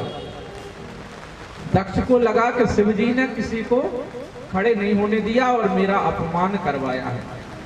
सो दक्ष को क्रोध आ गया, क्योंकि अभिमान बढ़ गया था उच्च पद प्राप्ति के कारण। दक्ष जी ने भरी सभा में महादेव जी को बुरा भला कहा, बड़ा निरादर किया। और क्या बोले, ये बड़ा घमंडी है, नंग धड़ंग घूमता रहता है, मर्यादा नाम की चीज नहीं है और पूरा पागल है। अच्छा, महादेव भोले बाबा शांत बैठे रहे। उनको लगा कि ससुर साहब को क्रोध आ रहा है और पारा इतना चढ़ गया कि महादेव को श्राप दे डाला। बोले, देवताओं में ये महादेव बड़ा अधम है, इसे यज्ञ का भाग आज से नहीं दिया जाएगा। श्राप देकर दक्ष जी चले गए तो नंदीश्वर ने रोक लिया। ईश्वर की निंदा सुनी तो नंदीश्वर जी को गुस्सा आ गया। हरिहर निंदा सुनई दुकाना, हुई पाप गौघात समाना। भगवान की निंदा नहीं सुननी चाहिए। नंदीश्वर खड़े हो गए, बोले, प्रजापति तुमने भगवान शंकर की महिमा को नहीं जाना। भोले बाबा की शंकर की महिमा बड़ी महान है। नंदी बोले, भोले बाबा का निरादर करने के कारण मैं तुमको श्राप देता हूँ कि तुमको बकरे का मुंह लग जाए। तुम्हें अहंकार हो गया ना, जैसे बकरा जीवन भर मैं करता रहता है वैसे ही तुम हो जाओगे। और बकरा एक दिन क्या करता है, अपनी गर्दन कटा लेता है। अब क्या था, नंदी की बात सुनी तो दक्ष के पक्ष में भृगु ऋषि खड़े हो गए। बोले, नंदीश्वर ससुर दामाद का आपसी मामला था, तुम बीच में क्यों बोले? वो रिश्तेदार आपस में समझ लेते। मैं भी श्राप देता हूँ कि शिव के गण पाखंडी हो जाएं। अब मामला गड़बड़ हो गया। शिव गणों को श्राप जैसे ही मिला तो सभी जो है खड़े हो गए। बोले, बुड्ढे बाबा हम तुमको श्राप देते हैं, जो जैसे चाटुकार ब्राह्मण सर्वभक्ति हो जाएं, भिखमंगे हो जाएं। स्थिति बिगड़ती देख भोले बाबा ने कहा, अरे ये स्वागत समारोह चल रहा है या फिर श्राप समारोह चल रहा है? सब एक दूसरे को श्राप देने में लगे। सबको शांत किया भोले बाबा ने और शांत करके ले गए। परंतु दक्ष का मन शांत नहीं हुआ। मन में गांठ लग गई और वैर का भाव आ गया। देखो, भोले बाबा से सूत्र प्राप्त करो। ससुर साहब कितनी बातें कह रहे हैं, कितना गंदा गंदा बोल गए, पर उल्टा जवाब नहीं दिया। संबंधों की डोर को बड़े आराम से संभालना पड़ता है। बहुत कच्चे संबंधों की डोर होती। पुराने जमाने के लोग संबंधों को ऐसे निभाते थे, आज तक वह संबंध चल रहे हैं। और आज नई जमाने की ये जो नई पीढ़ी है ना, तो संबंधों को कोई महत्व नहीं देती। रही मन धागा प्रेम का मत तोड़ो चटकाए, टूटे से फिर ना जुड़े, जुड़े गांठ पड़ जा। संबंधों में एक बार खटास आ जाए तो दोबारा संबंध मधुर नहीं हो पाते। हमारे समाज में बड़ी विकृति आ गई है। संबंधों में वो मिठास अब नहीं बची। सब स्वार्थी होते जा रहे हैं। कलयुग का प्रभाव ऐसा पड़ रहा है भाई साहब, अगर 8-10 लोग इकट्ठे बैठे होंगे ना तो सब अपने अपने मोबाइल में लग जाते हैं। किसी को किसी से मतलब नहीं। घर में एक कमरे में 4 सदस्य बैठे होते हैं, आपस में बात नहीं करते, मोबाइल चलाते रहते हैं। चाहे दोस्त हो, पड़ोसी हो, समाज हो, घर हो, परिवार हो, कोई किसी से मतलब नहीं रखना चाहता। और यदि 4 लोग आपस में बैठ के बात करने भी लगे ना बाबूजी, तो सामने तो बहुत अच्छी अच्छी बातें करते हैं, और उनमें से एक उठ के कमरे से बाहर जाएगा तो वो दूसरा पीछे से जाएगा, और ये दोनों बाहर खड़े होकर अंदर वालों को निपटाने लग जाते हैं। बोले मैं जानता हूं इसको। अच्छा, ये दोनों अंदर वालों को निपटाते हैं और वो अंदर वाले दोनों को निपटाने में लग जाते हैं। सब एक दूसरे के प्रति ऐसे भरे पड़े हैं, यदि मन से तेज आवाज आने लगे ना तो पंडाल अभी महाभारत का क्षेत्र बन जाए। सब मन में द्वेष लेकर बैठे, संबंधों को कोई निभाना ही नहीं चाहता। सब एक दूसरे से ईर्षा, घृणा, द्वेष, क्रोध से भरे पड़े हैं। हम अहंकार से इतने भर गए हैं कि हम झुकना ही नहीं चाहते, और यही कारण है कि घर, परिवार, समाज, दोस्त, देश, धर्म सब टूटते जा रहा धीरे धीरे। हमें एक होना होगा, हमें शिक्षा प्राप्त करनी होगी रामचरितमानस से, तब हम परिवार, रिश्ते और धर्म, देश को बचा पाएंगे। आइए हम सब अपने अहंकार को दूर करने के लिए एक संकल्प लें कि हम ईर्षा, द्वेष, घृणा को दूर रखेंगे। इस अहंकार के चक्कर में दक्ष प्रजापति को अपना शीश कटाना पड़ा। दक्ष प्रजापति ने भोले बाबा को नीचा दिखाने के लिए एक समय अपने अहंकार की पुष्टि के लिए यज्ञ का आयोजन किया। उस यज्ञ में सभी देवी देवताओं को बुलाया गया, सिर्फ भोले बाबा को नहीं बुलाया। भगवान महादेव तो कैलाश पर ध्यान में बैठ गए जाके, सब देवी देवता यज्ञ के लिए जा रहे थे। महर्षि दधीचि ने दक्ष को बहुत समझाया कि देखो, ये परिवार, रिश्ते ऐसे नहीं होते, आप अपने दामाद को नीचा दिखाने के लिए इस प्रकार का आयोजन मत करो। पर दक्ष ने एक ना सुनी। सागर अहंकार में पड़ा हुआ व्यक्ति किसी दूसरे की बात नहीं सुनना चाहता। यज्ञ के बारे में सती जी को मालूम पड़ा।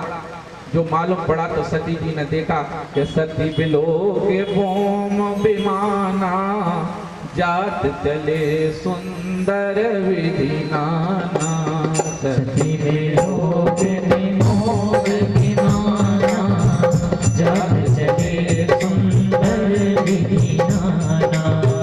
सुर सुंदरी गही करगाना, सुनत श्रवण नहीं मुनिया। सती जी ने जाकर भोले बाबा से कहा, पिताजी के यहाँ यज्ञ का आयोजन चल रहा है, क्या आप जाना चाहते हैं? बाबा ने कहा हाँ, पता तो है चल रहा है। तो सती ने कहा यदि आपको पता है तो हमें चलना चाहिए। बोलो चलना चाहिए कि नहीं? पिताजी के यहाँ आयोजन है। भोले बाबा ने कहा चलना तो चाहिए, लेकिन वहां से कोई आमंत्रण आया है क्या? बोले नहीं।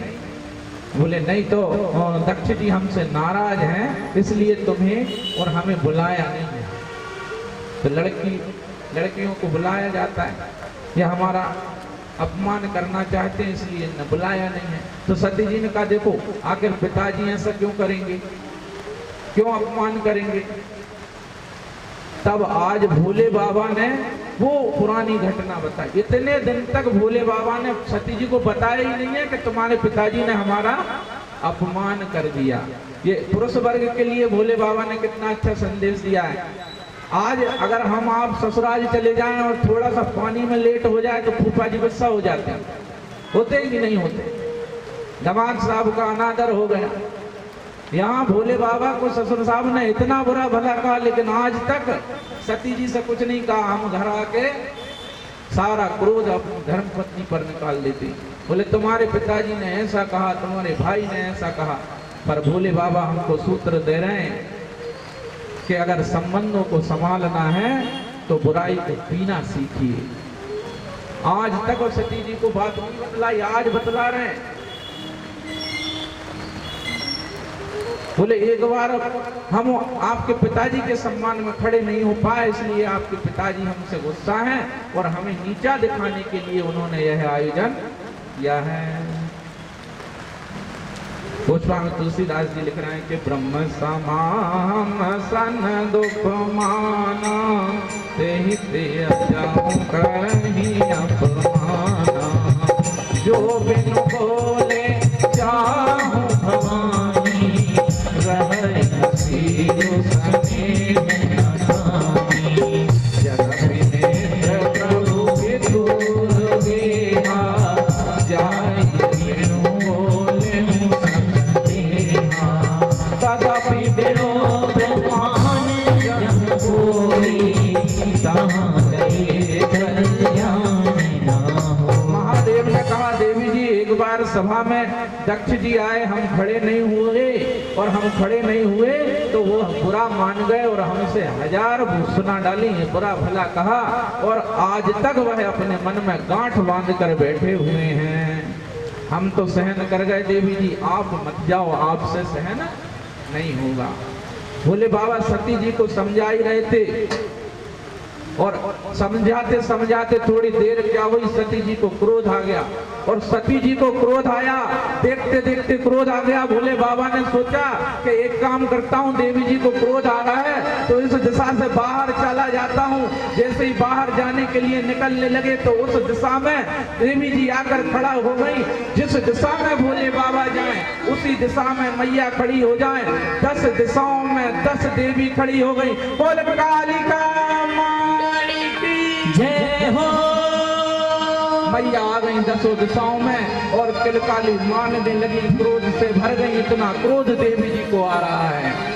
सेवा में बाग लगाए लगाए मैया, सेवा में बाग लगाए हो माँ, सेवा में बाग लगाए लगाए मैया, सेवा में बाग लगाए हो माँ, सेवा में बाग लगाए लगाए मैया, बाग लगाए हो माँ। अरे हाँ मुझे मैया सेवा में बाग लगाए हो माँ, अरे हाँ मुझे मैया सेवा में बाग लगाए हो माँ। हंस गए उठे हंस गए माता जा चंदन पर ठाड़ भवानी, नहीं वो जटा जटा पर नरियल आस पास नरियल के वाणी, देख राज दान सरवर सरवर देख दहस विराजे, कंठ के नाई कमोना साजे मोना ऊपर गाई विराजे, गाई के सनमा भैरव साजे भैरव सगन विराजे, अन्नस वन्नस कुंज निवारे घर में ध्वजा लहराए लहराए मैया, सेवा में बाग लगाए हो माँ, सेवा में बाग लगाए लगाए मैया, सेवा में बाग लगाए हो माँ। धीरे खेलो भवानी माँ, तेरी अखियों से रतन जड़े, धीरे खेलो भवानी माँ, तेरी अखियों से रतन जड़े, धीरे खेलो भवानी माँ, तेरी अखियों से रतन जड़े, धीरे खेलो भवानी माँ, तेरी अखियों से रतन जड़े। तुड़ जोड़ा की बुआ तुझे चढ़ाओ माँ मेरी माँ, तुड़ जोड़ा की बुआ तुझे चढ़ाओ माँ मेरी माँ के मन को न भाए हो मैया, माँ के मन को न भाए हो मैया, माँ के मन को न भाए कि माँ की अखियों से रतन जड़े, होती रखे भवानी। प्रयास किया, 10 दिशाओं में देवी प्रकट होकर दिखाने लगी। भोले बाबा ने देवी को शांत किया और कहा देवी ये सब क्या है। यहाँ से कथा देवी भागवत पुराण में प्रवेश करती है। हम रामचरितमानस की तरफ लौटते हैं। यहाँ पर 10 देवियाँ उत्पन्न हुई हैं, जिन्हें हम 10 महाविद्याओं के नाम से जानते हैं और इनका बड़ा पूजन और बड़ा महत्व है। तंत्र की महान देवियाँ हैं। हम देवी भागवत से वापस लौट कर आते हैं। 10 महाविद्याओं के प्रकट होने के बाद भोले बाबा ने देवियों को नमन किया, सती जी को मनाया और सती जी को शांत करके कहा कि देवी आप जाना चाहती हैं तो चले जाएं, पर अकेले ना जाएं। यहाँ शिव जी ने कितना अच्छा सूत्र दिया कि यदि एक को गुस्सा आ रहा हो तो दूसरा उसे मना ले, शांत कर ले। बोले दो सूत्र दिया कि नहीं दिया? एक पति पत्नी दोनों में झगड़ा हो गया भाई साहब। हम आगे बढ़ते हैं, 2 मिनट का प्रसंग याद आ गया। तो पति पत्नी में झगड़ा हुआ, उनका एक बच्ची थी, तो दोनों ने बोलना बंद कर दिया। अब बच्ची से कहें तो पति कोई बात कहे तो पर्ची में लिखे, बच्ची को दे, बच्ची पढ़े, फिर कहे पापा को पानी चाहिए तो वो पत्नी पानी दे दे। जैसे चलता रहा तो दूसरे दिन पति को विशेष काम से बाहर जाना था, तो पत्नी ने एक पर्ची में लिखा कि सुबह 4 बजे उठा देना अपनी पत्नी को। बच्ची को दिया, बच्ची ने माँ को दिया, उसमें लिखा था सुबह 4 बजे उठा देना। तो पत्नी ने लिखा ओके उठा दूंगी। बच्ची को दिया, बच्ची ने अपनी माँ से लेकर पिताजी को पकड़ाया, सो गए। सुबह 10 बजे उठे। अब पति को बड़ा क्रोध आया, बोले तुम्हें समझ में नहीं आता, तुमसे कहा था जरूरी काम से बाहर जाना था, सुबह से उठा नहीं सकती थी। तो पत्नी ने इशारा किया, बोले अपने बेड पे देखो। तो उस पर हजारों पर्चियां डली थी, सब पे लिखा था 4 बज गए उठ जाओ, 4 बज गए उठ जाओ। ऐसे तो झगड़ा हो तो मनोविनोद में हो, पर झगड़ा ऐसा नहीं होना चाहिए कि संबंध टूट जाए। भवानी सती जी अपने पिता के घर गई कि पिता भवन जब गई भवानी, ओ दक्ष त्रास का हो न सन्मानी। सादर भले ही मिली एक माता, ओ भगनी मिली बहुत मुस्काता। सती जी गई पर माँ के अलावा किसी ने बात नहीं की। दक्षिणा पूछी कछु कुशलाता, ओ सती बिलोक जरे सब गाता। सती जाई देखे तब जागा, ओ कतहु न दीख शंभु कर भागा। सती जी ने जब जाकर देखा कि शिव जी का भाव नहीं है, कोई भाग ही नहीं है और मुझसे कोई बोल नहीं रहा, माँ अकेली बोल रही है, तब समझ में आया कि भोले बाबा क्यों मना कर रहे थे। सती जी ने शिव जी का ये अपमान देखा तो सहन नहीं हुआ, क्रोध से भर गई और योग अग्नि से अपने शरीर को जलाकर भस्म कर दिया। क्रोध करना, बिना सोचे बोल देना, शक करना, पति के वचनों पर विश्वास न करना, अनादर करना, संदेह, इनका कारण क्या बना? आज सती को देह त्याग करना पड़ रहा है। भाई साहब, मानव समाज को धर्म की शिक्षा देने के लिए शिव और सती जी ने ये लीला रची। सती जी ने देह त्याग किया। नारद जी ने जाकर कहा शिव जी से, अरे सती मारानो सोनी शंभुगन, लगे करन मख खीस। जग विध्वंस बिलो के प्रभु, रक्षा कीन मुनीस। महादेव ने क्रोध से वीरभद्र को प्रकट कर दिया। वीरभद्र ने जाकर के पूरा यज्ञ तहस नहस कर दिया, दक्ष का सिर उखाड़ कर यज्ञ में पटक दिया। क्रोध को देखकर ब्रह्मा जी ने शिव जी को समझाया, प्रभु ये देवी जी की लीला चल रही है, ये देवी अगले जन्म में पार्वती रूप में आने वाली हैं। शिव जी शांत हुए और दक्ष को बकरी का सिर लगाया, यज्ञ पूर्ण करवाया और शिव जी की सबने स्तुति की। आइए शिव भजन के बाद हम कथा को आगे बढ़ाते हैं। सब लोग भोले बाबा को प्रसन्न करने के लिए उनका भजन कर रहे हैं। सभी देवता खड़े हैं। डमरू वाले बाबा तुमको आना होगा, डम डम डमरू बजाना होगा।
दिया चंदन लगवाए और भक्तों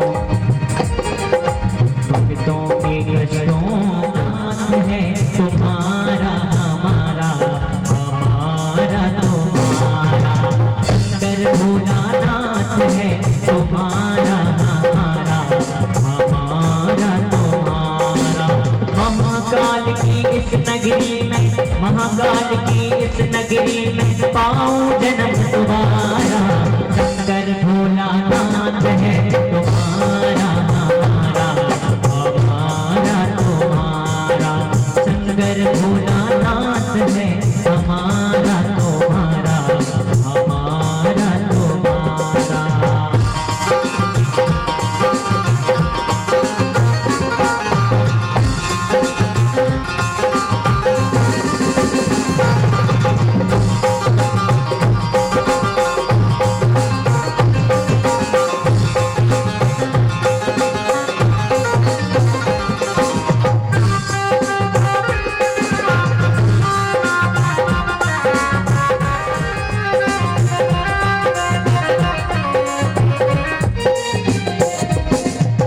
नगरी के कंकर पत्थर हम बन जाए उस नगरी के कंकर पत्थर हम बन जाए भक्त हमारे ऊपर चढ़कर मंदिर जाए भक्त हमारे ऊपर चढ़कर मंदिर जाए भक्त जनों के चरण पड़े तो भक्त जनों के चरण पड़े तो उद्धार हमारा शंकर भोलानाथ है तुम्हारा हमारा हमारा तुम्हारा शंकर भोलानाथ है तुम्हारा हमारा हमारा तुम्हारा।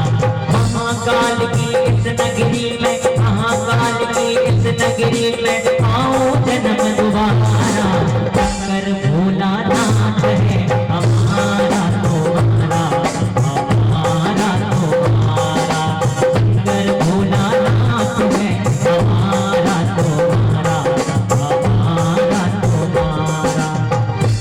और जो शंकर भगवान को अपना मानना चाहता उठा के दोनों हाथ बड़े ही प्रेम से क्या कहेंगे शंकर भोलानाथ है हमारा तुम्हारा हमारा तुम्हारा शंकर भोलानाथ है हमारा तुम्हारा हमारा तुम्हारा।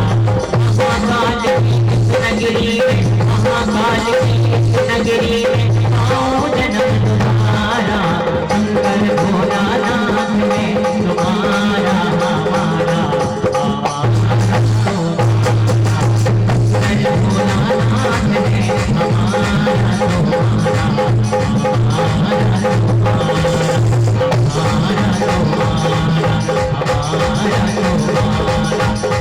हमारा बोलिए शंकर भगवान की जय हो।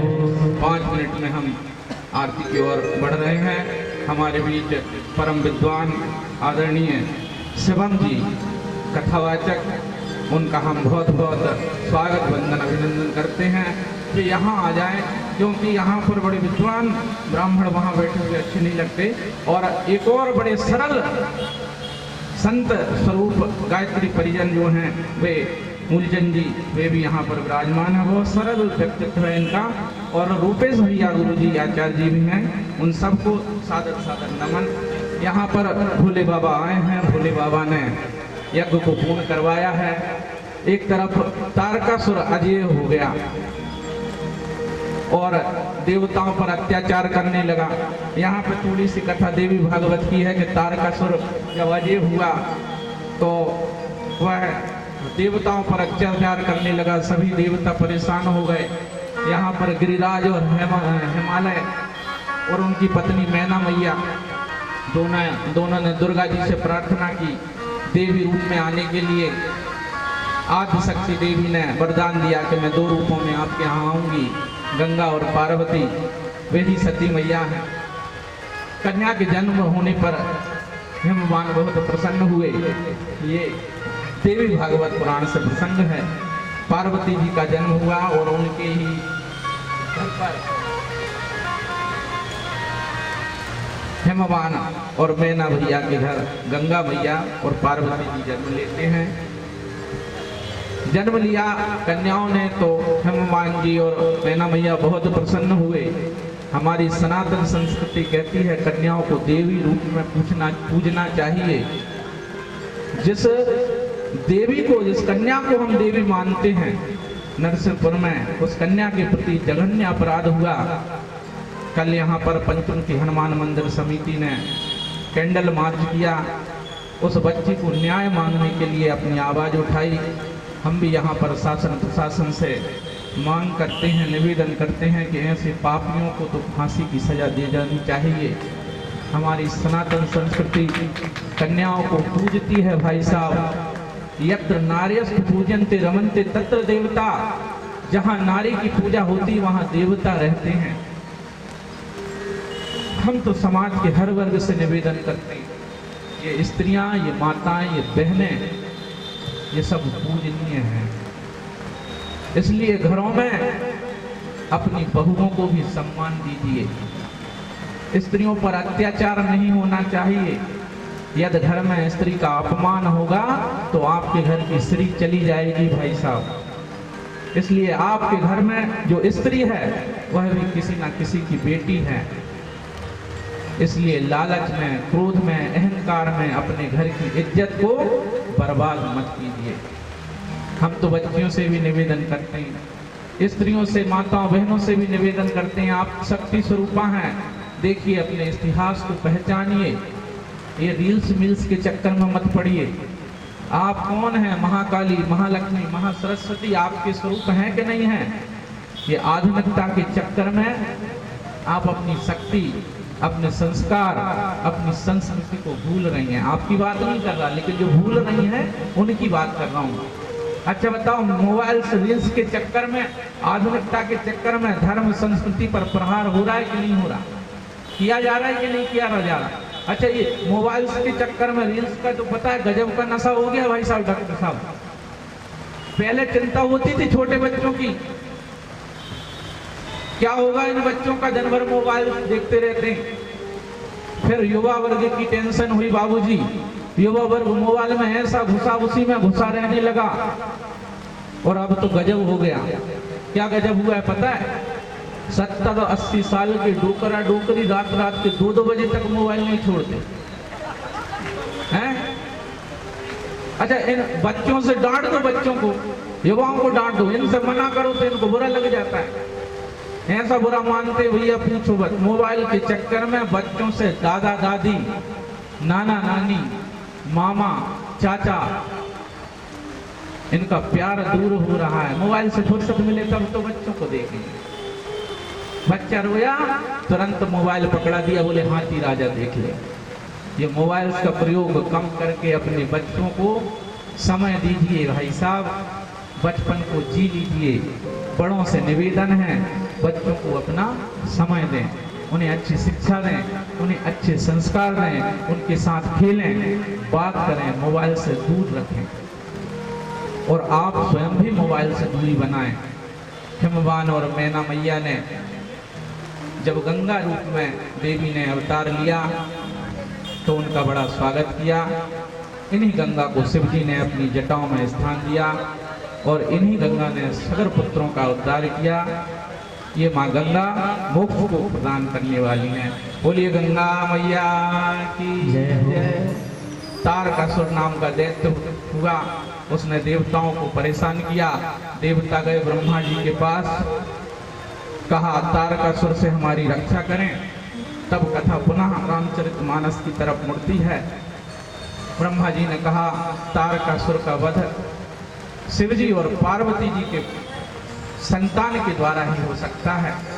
इसके लिए कोई योजना बनाई जाए। पार्वती मैया का जन्म हिमालय जी के यहाँ हुआ।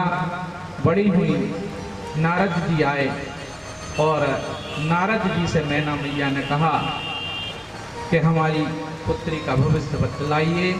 एक कह मुनि पेहा से गूढ़ मृदुबानी, सोता तुम्हारी सकल गुण खानी। कह मुनि पेहा से गूढ़ मृदुबानी, सोता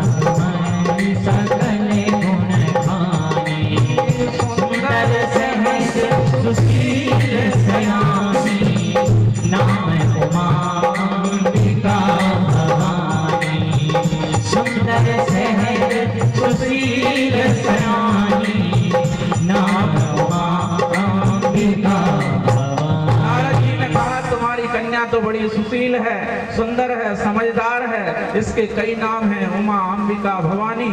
इसका जो सुहाग रहेगा वह अचल रहेगा, उसकी सारे संसार में पूजा होगी। अच्छा अच्छा, मैना जी खुश हो गई। अरे वाह वाह वाह, हमारी बटिया को ऐसा पति मिलेगा, सारे संसार में पूजा जाएगा।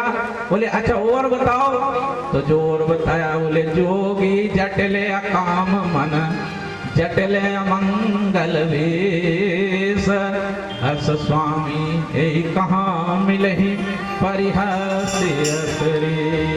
बोले इसका जो पति होगा जोगी होगा, नंग धड़ंग धोने वाला, जटाधारी, भस्मी को धारण करने वाला, जिसका ना घर होगा ना बाप होगा। अब मामला गड़बड़ हो गया, मैना मैया को चिंता हो गई। ओहो, ऐसा पति होगा, बहुत दुखी हो गई मैना मैया। बोले इसका कोई उपाय बतलाइए पंडित जी, ताकि पार्वती को कोई अच्छा वर प्राप्त हो सके। नारद जी ने कहा कह मुनि सहेम बंत सुनु जो विधि लिखा लीलार, ओ देव तनुज नर नाग मुनि को न मेट निहार। नारद जी कहते हैं भाग्य में जो लिखा है उसे देवता, दानव, मनुष्य, मुनि कोई भी नहीं मिटा सकता। बोले लेकिन एक बात है। अच्छा क्या?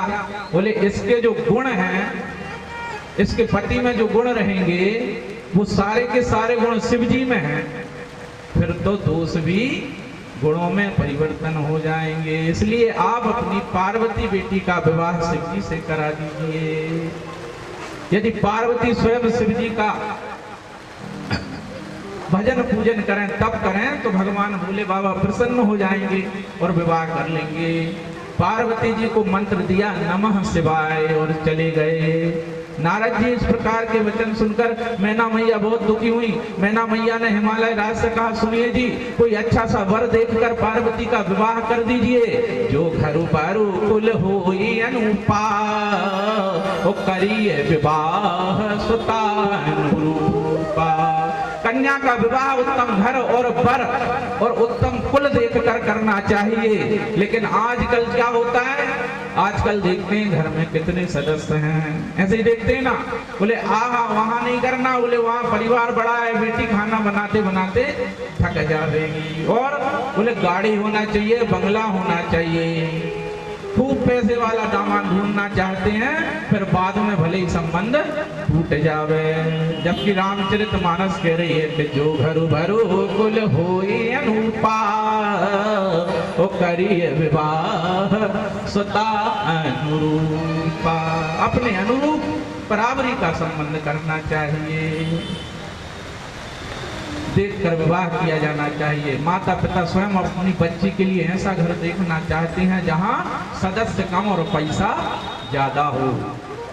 हम तो कहते हैं बच्चियों को खूब पढ़ाओ, आगे बढ़ाओ, लेकिन जब बात संबंध की आवे तब अपने संस्कार, अपने अंदर की सनातनी नारी को मत खोना, अपने अंदर का मातृत्व को खत्म मत कर देना।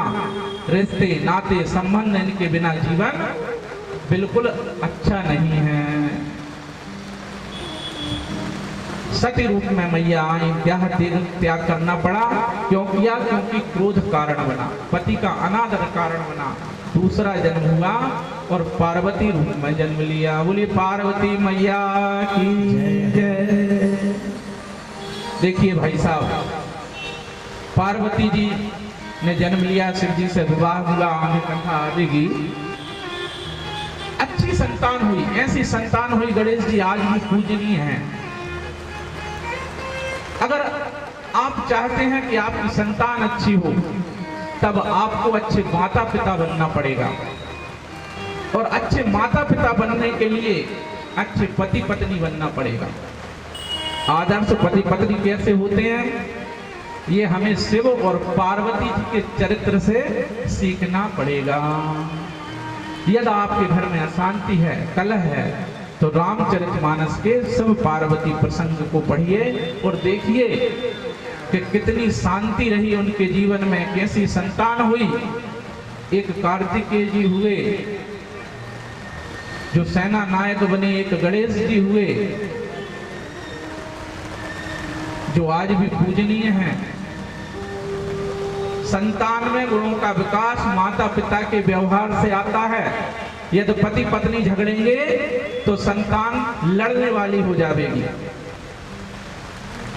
एक पति पत्नी आए, बोले पंडित जी हमारे घर में बहुत झगड़ा होता रहता है, पता नहीं किसी ने कुछ किया है क्या। हमने कहा क्यों? बोले बहुत लड़ाई होती। तो श्रीवास्तव जी हमने उनको एक उपाय बताया। हमने कहा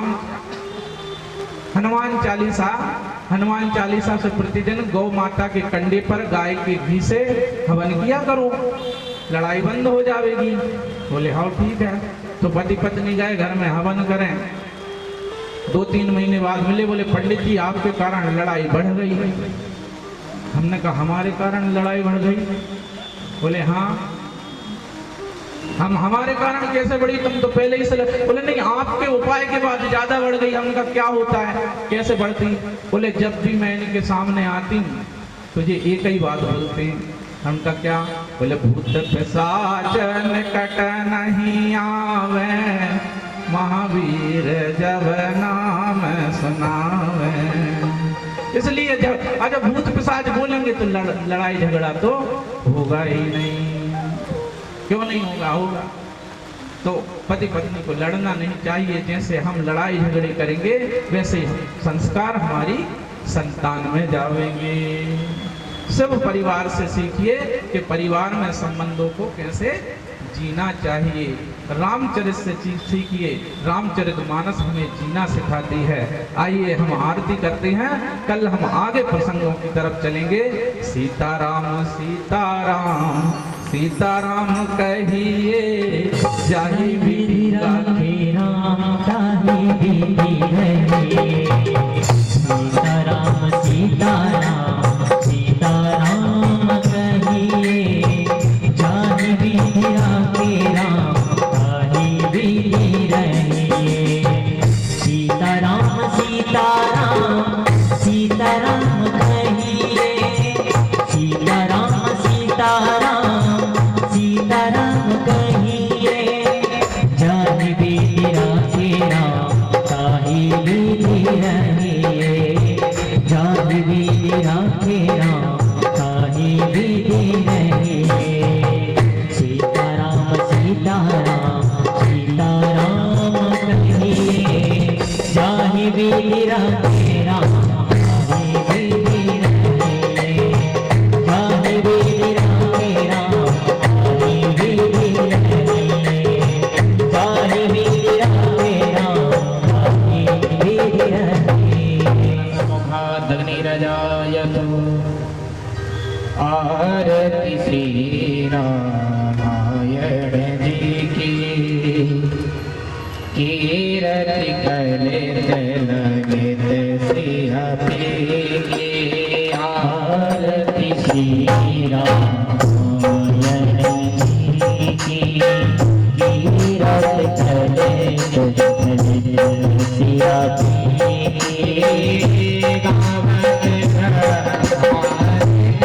मुनि नारद पारनी कवियानंद सारद। सुख सनसाई गावत मेरे पुराण शरद। शब साथ शबद धन घोरत। मुनि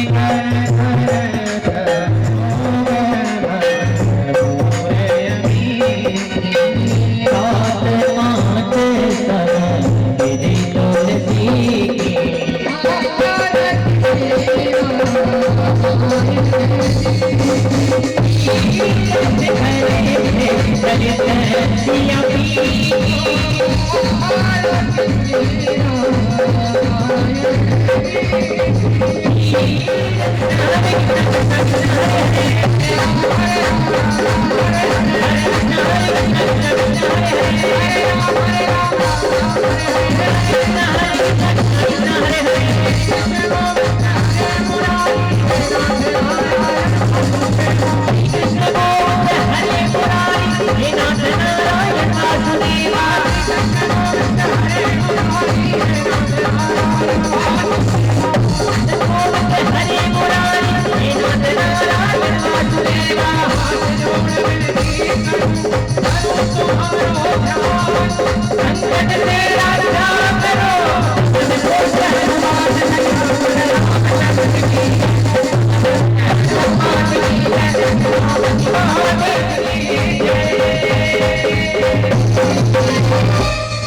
जगत जननी मैया की जय।